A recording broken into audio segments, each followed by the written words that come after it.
ধনী হতে আল্লাহ পাক নিষেধ করেন নাই, ধনী হতে আল্লাহ নিষেধ করেন নাই, ব্যবসা করতে নিষেধ করেন নাই, ধন সম্পদ আল্লাহ পাক অর্জন করতেও নিষেধ করেন নাই, কিন্তু দুনিয়ার পূজা করতে আল্লাহ নিষেধ করেছেন, দুনিয়ার মোহে ডুবে যেতে আল্লাহ নিষেধ করেছেন।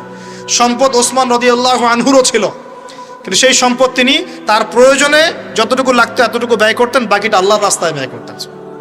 উসমান রাদিয়াল্লাহু আনহুর মতো ধনী হতে কোনো সমস্যা আছে? আপত্তি আছে? একটা আমল তার জীবনী থেকে পাওয়া যায়, এটা পড়ে আমার কাছে এত নিজেকে এত ছোট মনে হচ্ছে যে কাশ যদি এই আমলটা আমি করতে পারতাম। বলে দেব, চেষ্টা করছি যে করার, আপনারাও করার চেষ্টা করেন। উসমান রাদিয়াল্লাহু আনহু ধনী ছিলেন কিনা, তো নবীর কাছে গিয়ে বলছেন যে আমার ধন সম্পদ খুব বেশি বাড়ছে, ইয়া রাসূলুল্লাহ আপনি সম্পদ একটু কমানোর দোয়া করেন তো আমার জন্য। চিন্তা করা যায় মানুষ এমন দোয়া কেউ করবে এই যুগে? আচ্ছা, নবী সাল্লাল্লাহু আলাইহি ওয়াসাল্লাম বললেন তুমি উটের পিঠে, গাধার পিঠে খাওয়া দাওয়া করো, ঠিক আছে, খাওয়া দাওয়া করো। তো তিনি খাওয়া দাওয়া করেন। এখন কয়দিন পরে, কয়দিন বলতে কতদিন আল্লাহ ভালো জানেন, তিনি এসে বলছেন ইয়া রাসূলুল্লাহ আমার তো সম্পদ আরো আগের চেয়ে বাড়তেছে, দেখি আপনি কি দোয়া করলেন, সম্পদ তো আরো বাড়া শুরু করেছে এখন। তখন তিনি বলছেন যে তুমি যখন খাও তখন তোমার হাত থেকে যদি খাবার পড়ে যায় তুমি কি করো? তখন তিনি বলেছেন আমি আমার হাত থেকে খাবার যদি পড়ে যায়, একটা দানাও যদি পড়ে যায়, আমি উটের পিঠ থেকে নেমে সেই খাবারটাকে তুলে পরিষ্কার করে তারপর খাই। উসমান রাদিয়াল্লাহু আনহু এত ধনী মানুষ, তিনি প্রতি বেলায় 100 মানুষকে খাওয়াতে পারেন, কোনো সমস্যা নেই। তিনি একাই তাবুকের যুদ্ধে 30,000 সৈন্যের দায়িত্ব নিয়েছেন। 30,000 সৈন্য 3 মাস যাবে, যাত্রা বিরতি করবে, খাবে দাবে, তাদের ঘোড়া অস্ত্রশস্ত্র সব দায়িত্ব একজন ব্যক্তি বহন করেছেন, উসমান রাদিয়াল্লাহু আনহু। কত বড় ধনী আপনি চিন্তা করেন। উনার মতো ধনী কোনো পররাষ্ট্রমন্ত্রীও নাই পৃথিবীতে এখন পর্যন্ত, কোনো বিশ্ব নেতাও নাই ওনার মতো ধনী, এখন কেউই নাই। আর উনি কিন্তু তার এই ধন সম্পদ সুদের মধ্য দিয়ে অর্জন করেন নাই, তার ধন সম্পদ দুর্নীতির মধ্য দিয়ে অর্জন করেন নাই, তার ধন সম্পদ তিনি কিন্তু এই যে অন্যের সম্পদ অন্যায়ভাবে দখল করে অর্জন করেন নাই। তিনি সম্পদ অর্জন করেছেন বৈধ পন্থায়, হালাল ব্যবসা করেছেন নাকি না? এই যে আমল, তো নবীজি বলছেন যে তোমার আমল যদি এমনই হয় তাহলে তোমাকে আল্লাহ পাক সম্পদ দিবে না, কাকে সম্পদ দিবে? তুমি আল্লাহ পাকের যে সম্পদ রিজিকের যে শুকরিয়া আদায় করো, কৃতজ্ঞতা প্রকাশ করো যে আল্লাহ আমাকে ভালোবেসে রিজিকটা দিয়েছেন, আমার হাত থেকে পড়ে গেছে, আমি তুলে খাই। এই যে আল্লাহ পাকের নেয়ামতের প্রতি তোমার যে শ্রদ্ধা, যে সম্মান, এর শুকরিয়া স্বরূপে আল্লাহ পাক তোমাকে এরকম সচ্ছল বানায় দিচ্ছেন, আর তো কিছু করার নাই। তো উসমান রাদিয়াল্লাহু আনহুর মতো ধনী হতে কোনো সমস্যা আছে? তিনি কৃপণ ছিলেন না, তিনি আল্লাহ পাকের নেয়ামতের শুকরগুজার ছিলেন। ভুল ব্যাখ্যা নেবেন না, তিনি আল্লাহ পাকের নেয়ামতের শুকরগুজার ছিলেন। আমরা আল্লাহ পাকের নেয়ামতের শুকরিয়া আদায় করবো ইনশাআল্লাহ, এবং যা রিজিক আল্লাহ আমাদেরকে দিয়েছেন এতে সন্তুষ্ট থাকবো ইনশাআল্লাহ, এবং হালালভাবে চলার চেষ্টা করব। আল্লাহ পাক আমাদেরকে ধন দিলে সেই ধন সম্পদ যতটুকু আমার পরিবারের জন্য প্রয়োজন, বাড়তিগুলো আমরা আল্লাহর পথে দান সাদাকা করবো ইনশাআল্লাহ। আল্লাহ পাক আমাদের সবাইকে আল্লাহর রাস্তায় দান করার তৌফিক এনায়েত করুন, আমিন। সমাজ কল্যাণমূলক কাজ করেন না, জনসেবা করেন, মানুষের সেবা করেন, মানুষের কাছে থাকেন, সোশ্যাল ওয়ার্ক করেন। এই যে অ্যাসোসিয়েশন আছে না কিছু সামাজিক, নন পলিটিক্যাল, নন প্রফিটেবল কিছু ফাউন্ডেশন থাকে না, মানুষের কল্যাণে কাজ করেন, ইফতারের প্রজেক্ট করেন সামনে, ঠিক আছে। তারপরে শীতবস্ত্র হয়, তারপরে যে ত্রাণ রিলিফ, মানুষের কল্যাণ, বৃক্ষরোপণের কাজ, তারপরে আপনার এই যে রক্তদান কর্মসূচি, এই টাইপের যে ভালো ভালো কাজ, সমাজ কল্যাণমূলক কাজ, এই সমাজ কল্যাণমূলক কাজগুলো করলে মনটা বড় হবে ইনশাআল্লাহ। ভালো কাজে ব্যস্ত থাকবেন, আপনি দেখবেন মাথার মধ্যে শয়তানি নাই। যখন মানুষের কাজ নাই, সারাদিন অলস বসে থাকে, মাথার মধ্যে দুনিয়ার শয়তানি ঘোরাফেরা করতে। আল্লাহ পাক আমাদের সবাইকে ভালো কাজের সাথে থাকার তৌফিক দান, এবং ভালো কাজে একে অপরকে সহযোগিতা করার তৌফিক দান। নিজেকে ভালো কাজে ব্যস্ত রাখেন। দান সৎকার করলে কখনো টাকা কমে যায় না, মনে রাখবেন। দান করলে কোনোদিনও টাকা কমে যায় না। আপনার দানের টাকা ঘুরে ফিরে আপনার কাছে আসবে, বুঝতে পারছেন না? আপনার দানের টাকা ঘুরে আল্লাহ আপনার কাছে ফিরাই দিবে। কিভাবে ফিরাবেন সেটা আল্লাহর দায়িত্ব। আমি কি বুঝাবো কিভাবে ফিরাবেন? বুঝবেন, একটু বোঝানোর চেষ্টা করবেন। অর্থনীতি কিন্তু কঠিন, সহজ করে বোঝানোও কঠিন, সবাই সহজ করে বোঝাতেও পারবে না। আমি একটা পয়েন্ট খালি বুঝাই আপনাদেরকে, বোঝেন, চেষ্টা করেন। মনে করেন আপনাদেরকে অর্থনীতি বুঝাই, এগুলো আমাদের সাবজেক্ট ছিল, আর তখন আমরা আসলে অর্থনীতি কিছুই বুঝতাম না। তারপরে যখন কোরআন হাদিস পড়া শুরু করলাম তখন দেখলাম যে ও আচ্ছা, ব্যাপার তো খুব সহজ, সহজ জিনিসটাকে এত কঠিন করা হয় কেন? দেখেন কিরকম, মনে করেন একটা বাজার, আপনি দেখেন বাজার আছে কি? আচ্ছা, এই বাজারের মধ্যে ধরেন 100 ব্যবসায়ী আছে, আর ব্যবসায়ীরা ব্যবসা করে। আল্লাহ পাক ব্যবসা হালাল করেছেন না হারাম করেছেন? হালাল ব্যবসা। ব্যবসায় একটা 10 টাকার পণ্য আপনি চাইলে 30 টাকা, 40 টাকা, 50 টাকা, 100 টাকা বিক্রি করতে পারবেন কি না? পারবেন। মার্কেটের একটা ফিক্সড প্রাইস থাকে, মার্কেট প্রাইস, এটাকে বলে মার্কেট প্রাইস, যে একটা দাম নির্ধারণ করা হয় যে আমরা এই দামে সব সেল করবো, তাই না? আচ্ছা, আর ব্যবসায়ীরা ব্যবসা করছে, ব্যবসায় লাভও আছে লসও আছে, ঝুঁকিও আছে, লাভও হতে পারে লসও হতে পারে। এখন ব্যবসা করার সময় দেখা গেল যে এক ভাই লাভ করলো আর এক ভাই লস করলো, এমনটা হয় কি না? আচ্ছা, আল্লাহ পাক এখানে কি করেন জানেন? এই বাজারের মধ্যে যে সম্পদগুলো আছে, অর্থ সম্পদ, আপনারা যেটা কারেন্সি বলেন, এগুলো আল্লাহ রাব্বুল আলামিন হাত থেকে হাতে ঘোরাতে থাকেন। আজকে আপনার হাতে, কালকে তার হাতে, কালকে তার হাতে, পরশু আরেক ভাইয়ের হাতে। এই সম্পদ বাজারের মধ্যে ঘুরতে থাকে। বাজারটা হতে পারে সমাজ, হতে পারে রাষ্ট্র, হতে পারে বিশ্ব। ভালো করে বোঝেন, ছোট পরিসরে হতে পারে সমাজ, হতে পারে রাষ্ট্র বা বিশ্ব। আল্লাহ পাক সম্পদটা সার্কুলেট করেন, ঘোরাতে থাকেন। আজকে তার হাতে, কালকে তার হাতে, কালকে তার হাতে, এভাবে সম্পদ ঘুরতে থাকে। লাভ লসের রিস্ক আছে, কেউ লাভ করে, কেউ লস করে। এভাবে সম্পদ সার্কুলেট হতে হতে হতে আল্লাহ পাক যাকে ইচ্ছা ধনী বানান, যাকে ইচ্ছা গরিব বানান। কথা বুঝতে পারছেন? এটা হলো এই জায়গায় রিজিকটা নিয়ন্ত্রণ করেন সরাসরি আল্লাহ পাক। আল্লাহ পাক কারো সম্পদ নেন, কারোকে দেন, কারো কাছ থেকে নেন, কারোকে দেন, কারো কাছ থেকে নেন, কাউকে দেন। এভাবে সম্পদ ঘুরতে থাকে। আর যদি দেখা যায় সম্পদ মানে চাহিদার চেয়ে কম হচ্ছে, আল্লাহ পাক সম্পদ উৎপন্ন করে দেন। জমিন থেকে উৎপন্ন করেন, আসমান থেকে উৎপন্ন করেন। আমি মানে বুঝাতে পারছেন? এরপরও যদি দেখা যায় যে সমাজে সংকট হলো, অন্য সমাজ থেকে আমদানি করতে হয়। যদি একটা রাষ্ট্রে সংকট হচ্ছে, অন্য রাষ্ট্র থেকে আমদানি করতে হয়। এভাবে একটা সিস্টেম চলে, ইসলামিক সিস্টেম। এখানে ব্যবসা হচ্ছে মূল। এখানে দায়িত্ব আল্লাহ নিয়ে নেন, কাউকে ধনী করবেন, কাউকে গরিব করবেন। সম্পদ ঘুরতে থাকবে, ঘুরতে থাকবে। এভাবে আল্লাহ পাক আপনার এই যে ধনী ব্যক্তি মনে করেন, যে সম্পদ এখানে লাভ করেছে, এই ব্যক্তির উপর আবার জাকাত ফরজ আছে। কি আছে? জাকাত ফরজ আছে। এখন এই যখন ধনী হবে, নিসাব পরিমাণ সম্পদ আসবে, তখন এ জাকাত দিবে গরিবকে। তখন যার হাত থেকে সম্পদ চলে আসছে, ওর কাছে আবার সম্পদ ফিরে যাবে। বুঝতে পারলেন কি কিভাবে সম্পদ আল্লাহ পাক ঘোরান? এর জাকাত ছাড়াও আছে সাদাকা।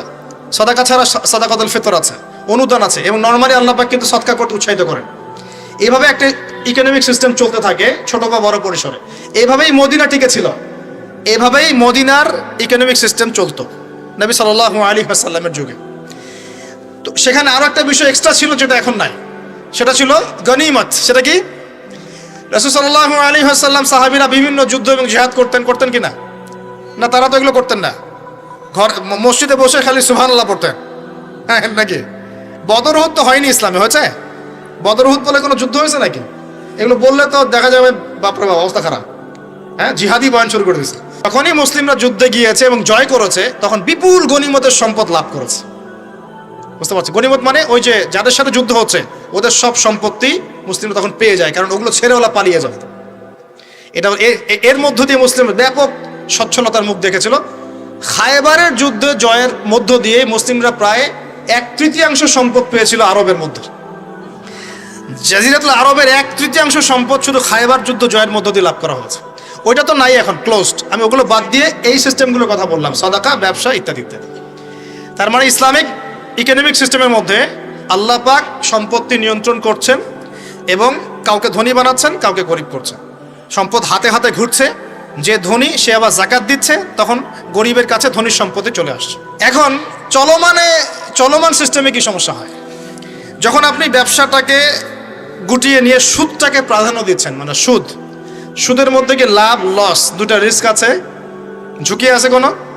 সুদে আপনি যখন খান, আপনি কি বলেন যে ঠিক আছে আমি 100 টাকা নিলাম, ব্যবসায় লাভ হলে আমি দিব 50%, লস হলে 50%। এটা তো সুদ না, এটা তো সুদ না। এটা কি সুদ? যখন আপনি বলেন যে আমি 100 দিয়েছি, আমাকে 110 দেওয়া লাগবে, 100 দিয়েছি আমাকে 110ই দেওয়া লাগবে, আপনি তো লসের রিস্ক নিবেন না? নিবেন? সুদখোর কি লসের ঝুঁকি নিবে নাকি লাভের শর্তে টাকা দিবে? এখন যখন আপনি লাভ লসের ঝুঁকি নিচ্ছেন না, তখন একজন লাভ করা একজন লস করার কোনো সিস্টেম বাজারে থাকছে না। তখন সম্পদ ধনিক শ্রেণীর হাতে পুঞ্জীভূত হচ্ছে, তারা আস্তে আস্তে ধনী হতে থাকবে, গরিবরা আস্তে আস্তে গরিব হতে থাকবে। এরও উপরে যখন সে আবার জাকাত দিবে না, তখন ওই সম্পদ আবার গরিবের কাছেও ফিরে আসবে না।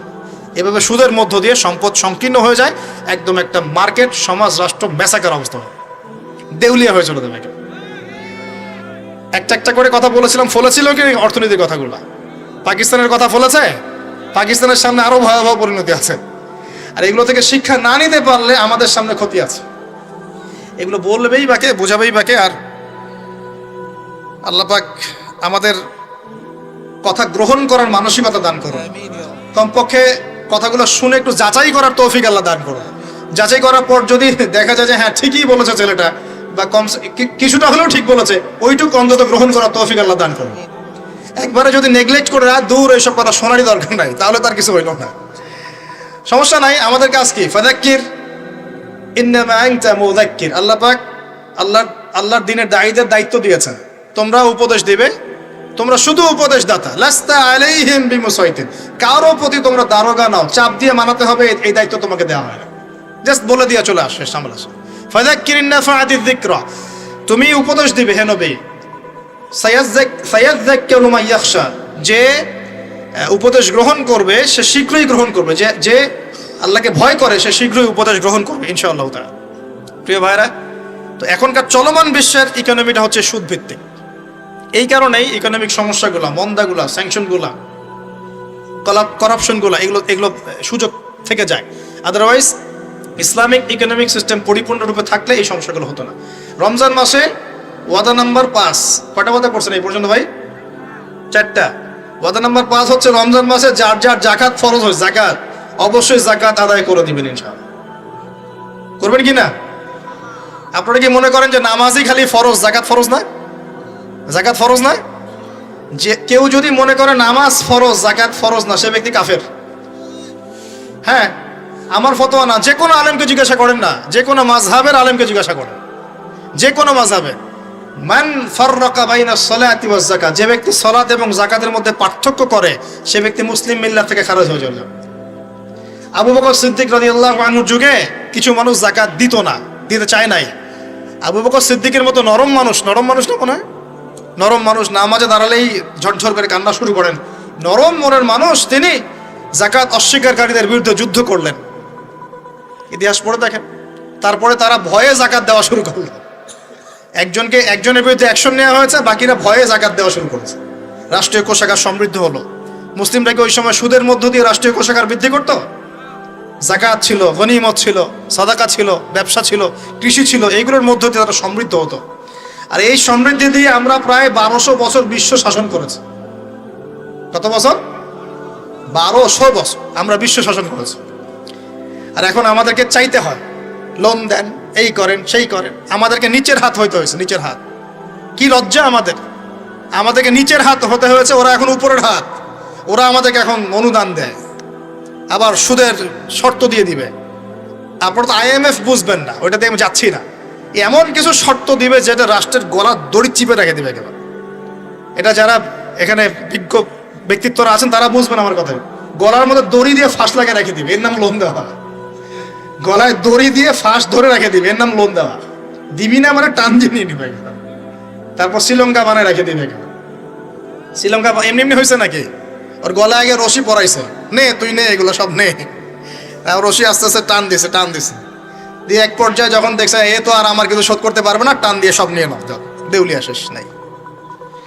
শিক্ষা, বিশ্ব বুঝতে হবে কোরআন সুন্নাহ আল্লাহ পাক শুধু এই যে ঝাড়ফুঁক করার জন্যে আর তাবিজ করার জন্যে, হ্যাঁ, শুধু বরকত নেওয়ার জন্যই নাজিল করেন নাই। কোরআন এবং সুন্নাহ আল্লাহ পাক নাজিল করেছেন যাতে কোরআন সুন্নাহ দিয়ে আমরা চলমান সমাজের, বিশ্বের সমস্ত সমস্যাগুলোর সমাধান খুঁজে বের করতে পারি। না কি মনে হয় আপনাদের? এই জন্য আল্লাহ নাজিল করেন নাই? আমি একটা আয়াত বলি তাহলে বুঝবেন। আল্লাহ বলছেন সূরা নাহল আয়াত নাম্বার 89, সূরা নাহল আয়াত নাম্বার 89 আল্লাহ পাক বলছেন বিসমিল্লাহির রহমানির রহিম, ওয়া নাযালনা আলাইকাল কিতাব, হে নবী আমি আপনার প্রতি এমন একটা কিতাব নাজিল করে দিয়েছি, মানে কোরআন, তিবিয়ানান লিকুল্লি শাই, যে কিতাব প্রতিটা বিষয়কে ব্যাখ্যা করবে ইনশাআল্লাহ। ব্যাখ্যা করে কিনা? কোরআন প্রতিটা বিষয়কে ব্যাখ্যা করে কিনা? ওয়া হুদান, এবং কোরআন হবে আমাদের জন্য হেদায়াত, মানে পথনির্দেশ, গাইডেন্স। ওয়া রাহমাতান, এবং আল্লাহর পক্ষ থেকে রহমত, দয়া। ওয়া বুশরা লিল মুসলিমিন, আর মুসলমান জাতির জন্য এই কোরআন হচ্ছে সুসংবাদ। বলে সুবহানাল্লাহ। এই কোরআন যদি পড়ি না, বুঝি না, আমল করি না, তাহলে এর সমাধান কেমন করে বের করব? আল্লাহ পাক আমাদেরকে এমন ওলামায়ে কেরাম দান করুন, এমন প্রজন্ম দান করুন, এমন যুব সমাজ দান করুন, এমন নেতৃত্ব দান করুন, যারা কোরআন এবং সুন্নাহর জ্ঞান দিয়ে পুরো বিশ্বটাকে শাসন করতে পারবে ইনশাআল্লাহ। আল্লাহ পাক, আমি দোয়া করি আল্লাহ পাক আমাদের ঊর্ধ্বতন কর্তৃপক্ষ সহ সবাইকে এমন হেদায়েত দান করুন যে হেদায়েতের আলোকে তারা কোরআন সুন্নাহর কাছে এমনভাবে আত্মসমর্পণ করবে যে ওই হেদায়েতের আলো নিয়ে, ওই আলোর মশাল নিয়ে ইনশাআল্লাহ বিশ্বটা জয় করবে ইনশাআল্লাহ। এমন প্রজন্ম আসবে ইনশাআল্লাহ, যদি এই এস্টিমেশনগুলা, প্রেডিকশনগুলা ফলে, এরকম প্রজন্ম যে আসবে এটাও একদিন ফলবে ইনশাআল্লাহ। তাহলে আমরা নিয়াত করতে পারি কি, 7 নম্বর ওয়াদা করতে পারি যে আমরা সবাই কোরআন এবং সুন্নাহর ইলমটা অর্জন করব ইনশাআল্লাহ। কমপক্ষে বেসিক কিছু জ্ঞান অর্জন করব ইনশাআল্লাহ। আমি বলছি না যে সবাইকে মুফতি হওয়া লাগবে, সবাইকে দায়ী হতে হবে, সবাইকে একদম মুফাসসির হতে হবে, এটা জরুরি না, এটা মানুষ পারবেও না। কিন্তু কমপক্ষে ইসলামের বেসিক জিনিসগুলো কি আমরা শিখতে পারি না ভাই? এটা শেখার জন্য কি খুব কষ্ট করতে হবে?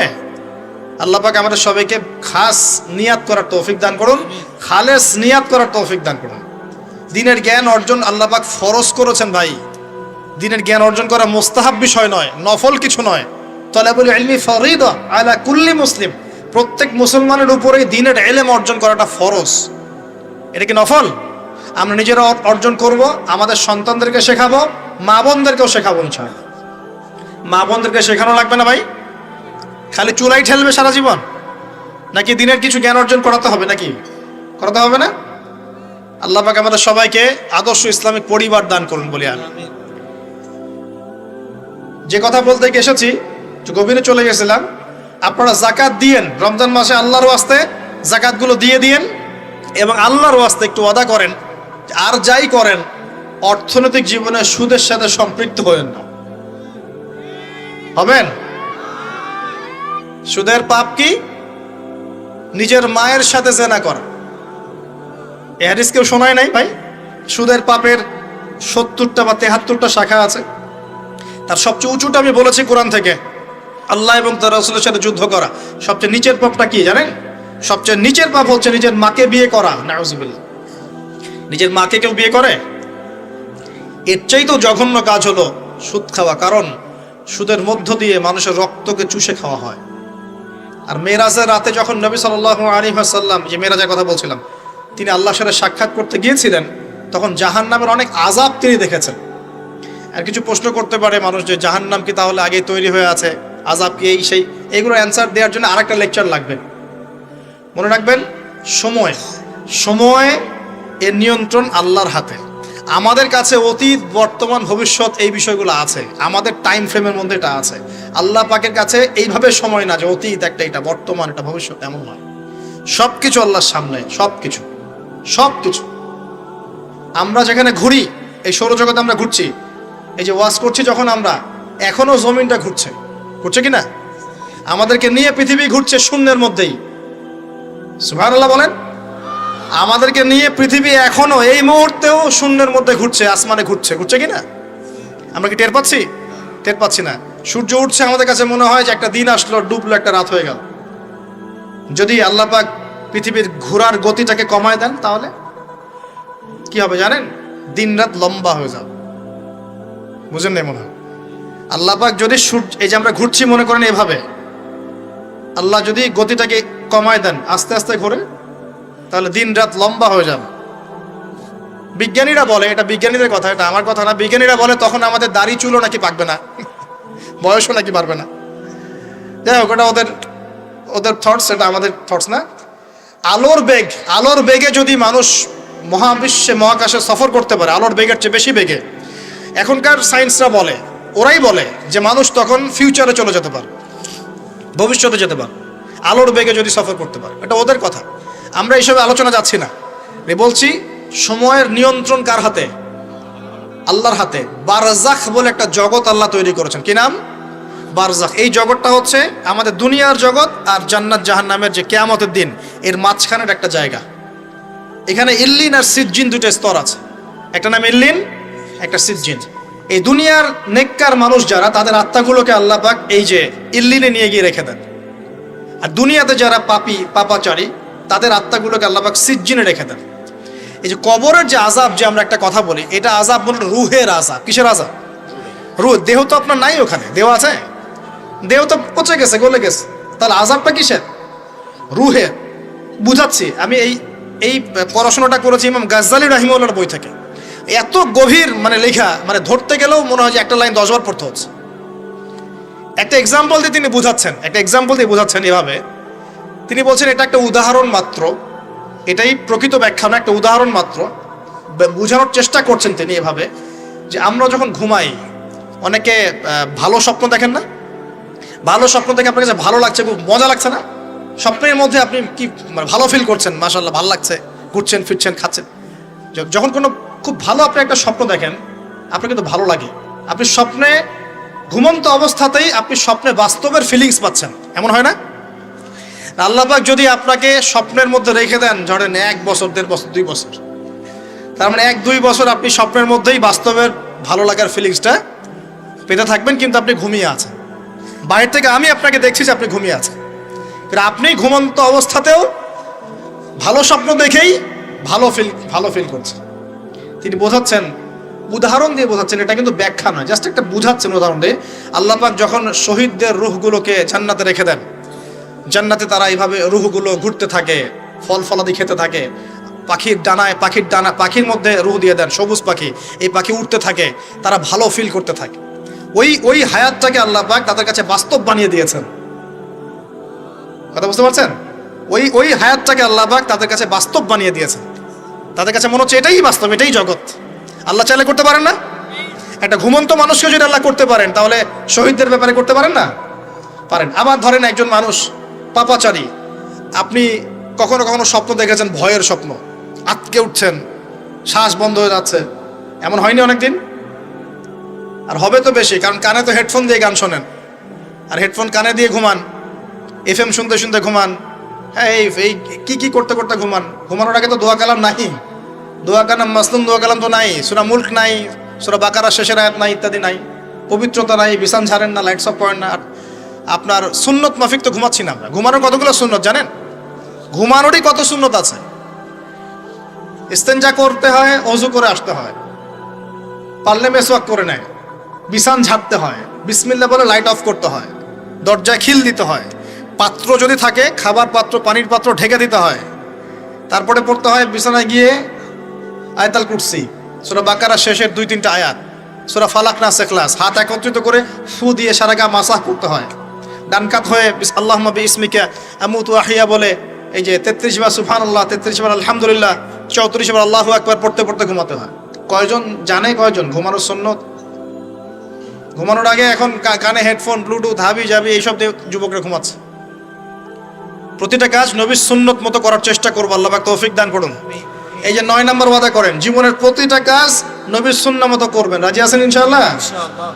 একদম চেহারা থেকে শুরু হবে, চুল দাড়ি পোশাক আশাক থেকে শুরু হবে।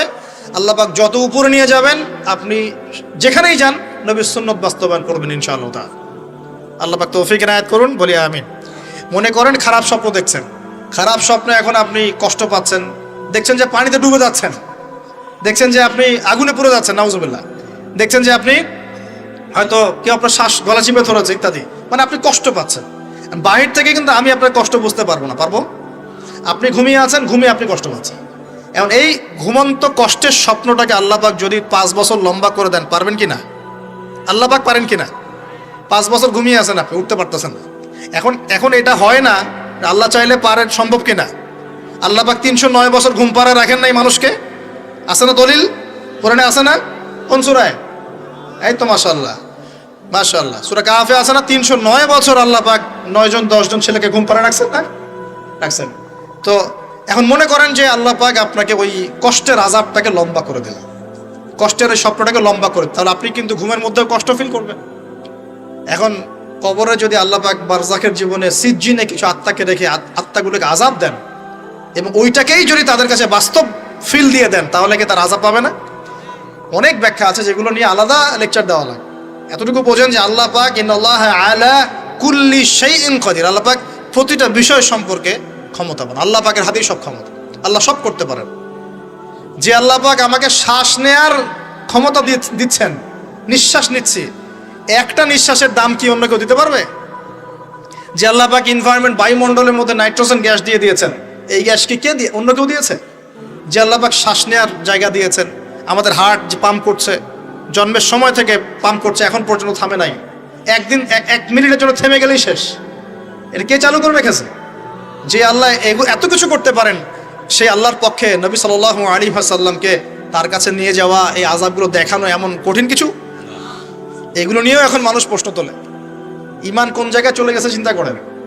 তো এখানে নবীজি অনেকগুলো শাস্তি দেখেছেন, তার মধ্যে একই পাপের কারণে তিনটা শাস্তি দেখেছেন। কয়টা ভাই? এই সেই বিখ্যাত পাপের নামটাই হচ্ছে সুদ। কি নাম সেই পাপের? একবার দেখেছেন কিছু লোককে রক্তের নদীতে ফেলে দিয়ে মাথা ফাটিয়ে দেওয়া হচ্ছে। জিজ্ঞাসা করলেন এরা কারা? জিবরাইল আলাইহিস সালাম বলছেন এরা আপনার উম্মতের সেই সব ব্যক্তি যারা সুদ করছিল। রক্তের নদী কেন?